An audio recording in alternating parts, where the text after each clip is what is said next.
बच्चों, आज हम एक नई कहानी लेकर आए हैं। और ये कहानी का जो शीर्षक है, मन से भगवान की सेवा।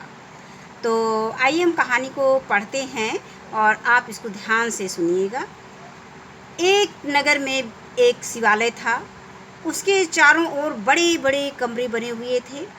उस मंदिर के देवता के दर्शन करने हजारों स्त्री पुरुष रोज आते थे।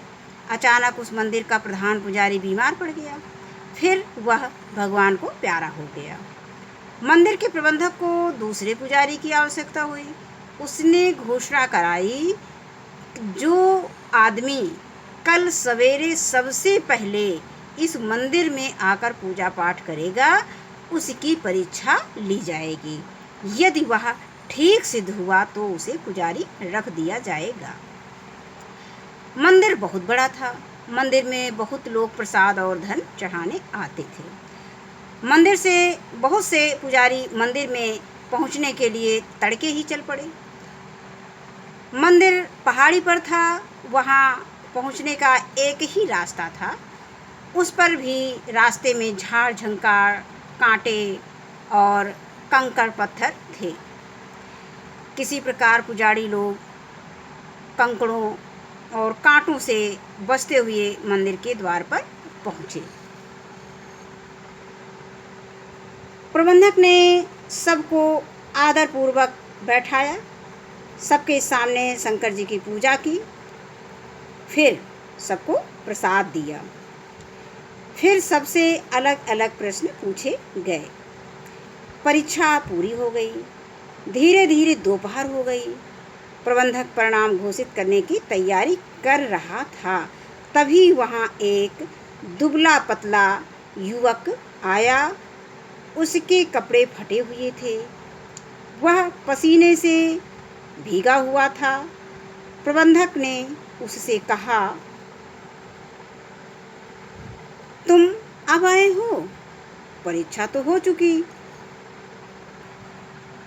युवक बोला, मैं जानता हूँ, मैं भगवान के दर्शन करके लौट जाऊंगा। प्रबंधक को उसकी दीन दशा देखकर दया आ गई। कहने लगा, तुम जल्दी क्यों नहीं आए? युवक ने उत्तर दिया, घर से मैं बहुत जल्दी चला था। मंदिर के मार्ग में बहुत से कांटे और पत्थर थे।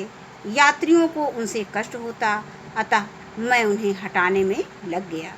इसी कारण देर हो गई। प्रबंधक ने पूछा, तुम्हें पूजा करनी आती है? युवक ने कहा, भगवान को स्नान करा के चंदन फूल चढ़ा देना और धूप बत्ती जला देना और भोग लगा देना तो मैं जानता हूँ। और मंत्र पढ़ना? प्रबंधक ने पूछा। युवक उदास होकर बोला, भगवान की सेवा क्या मंत्र से की जाती है? मन से नहीं, यह मैं नहीं जानता। सब पंडित हंसने लगे।